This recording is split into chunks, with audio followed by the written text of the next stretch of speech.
Hi everyone, this is my presentation on Ophiocordyceps unilateralis, otherwise known as the zombie ant fungus. So this fungus has long captured the imagination of the public, inspiring books, movies, and video games like The Last of Us. It actually includes dozens of morphs within the species, and they're each specialized to infect their insect host of choice. But carpenter ants of the genus Camponotus are by far the most well-studied of the hosts.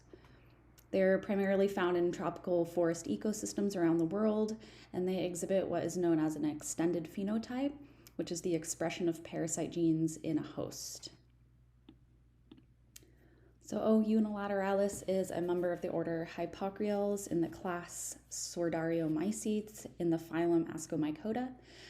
All of these groups are incredibly diverse. Sordarioomycetes contains 3,000 distinct species.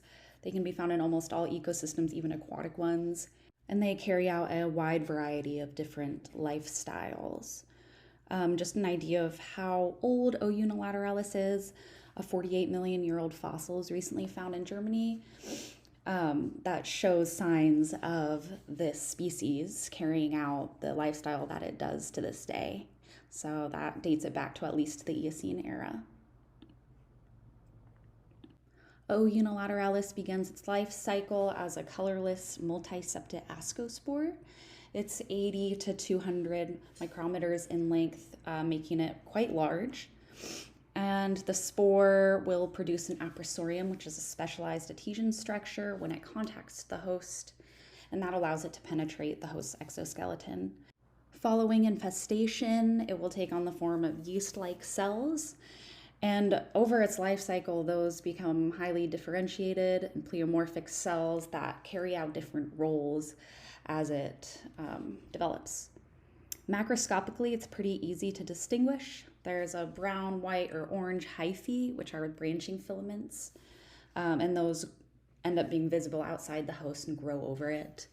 There is a long brownish stalk called a stroma that emerges from the host, and it has a spherical ascoma, which is the fruiting body containing the asci, which is the spore-containing cells.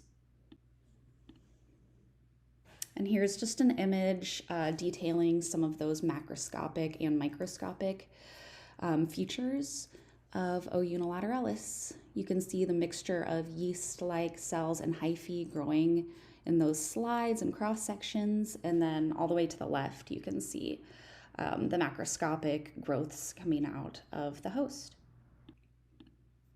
So some more detail about the life cycle of O. unilateralis. Like all fungi, it's heterotrophic. It derives its nutrition from other organisms. It carries out an osmotrophic feeding method, meaning it uses exoenzymes to break down nutrients and then absorbs them into the cell. It has evolved to invade and grow inside its insect host, eventually digesting them from the inside out. That ascospore has to attach to its target host, breach the exoskeleton, and it does this by forming the aprosorium I mentioned, and then uses mechanical pressure and enzymes to pierce the exoskeleton. While growing inside the living ant, O. unilateralis manipulates its movement and behavior, which is where it gets interesting and where it gets the name zombie ant fungus. It will guide the infected ant away from its colony in the tree canopy, closer to the humid forest floor. The ant then climbs a leaf and clamps down extremely hard with its mandibles in what's called a death grip, and will die shortly thereafter. Loose fungal hyphae will begin to sprout from the intersegmental joints of the ant, while denser hyphae secure its appendages to the leaf. The stroma emerges behind the ant's head, and it develops that spherical ascoma. The sexual ascospores are released, and then the spores are dispersed in a small killing field below the dead ant. Here's a really cool SEM image of a dead infected ant. You can see the hyphae growing all over the surface of its body and securing its appendages and mandibles to the leaf.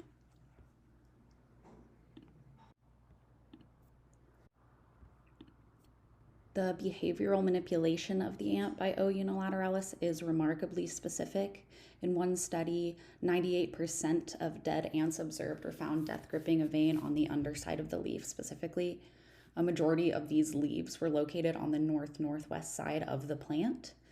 And furthermore, the ant corpses were all located around 25 centimeters off the ground with very little deviation. And it was found that the humidity level and temperature at this elevation were optimal for entomopathogenic fungal growth. The dead ants that were relocated to the forest floor by the researchers disappeared, and the dead ants that were relocated to the tree canopy never developed a stroma. Since the majority of fungal development occurs after the host is dead, it needs to be able to protect the host's body pretty well from competitors, and it does this by containing antibiotic compounds within the hyphae, and it also preserves and reinforces the host exoskeleton as it colonizes the internal cavities, creating a sort of protective case it can grow within. There are a couple bacillus bacteria that have been found colonizing the stroma, and these actually produce enzymes that may assist the fungus in killing and digesting the ant host. 2 new fungal species have also been recently discovered growing on O. unilateralis and its host, so the parasite actually has parasites. Here's a really cool image just kind of showing what's going on inside the host as it's being colonized. That orange section is super dense in carbon, and so researchers think that is kind of an energy storage area. Macroscopically, O. unilateralis does interact with other healthy members of the ant colony. Infection by O. unilateralis has such negligible effects on the ant colony as a whole that the infected ant is actually able to continue living in the colony and avoid detection because there isn't much evolutionary pressure on the ants to develop more elaborate defense mechanisms. So, implications of O. unilateralis research. Studying the behavioral manipulation could provide deeper insights into host-parasite dynamics among other species, including us. It may further our understanding of the human microbiota, especially the gut-brain axis, through which some bacteria are thought to influence our behavior. Research could also be key in the fight against cancer and neurological diseases. Both carcinogenic and anti-cancer compounds have been isolated from O. unilateralis, which kind of highlights the immense chemical range of this species. Essentially, by studying O. unilateralis, we could discover products that are of great use to us. And last but not least, here is the painting I made to go along with my project. It's my interpretation of a carpenter ant infected with O. unilateralis, and you can see the stroma emerging from the back of its head, the hyphae crawling along its body, and the spores being released. Thanks for listening to my presentation.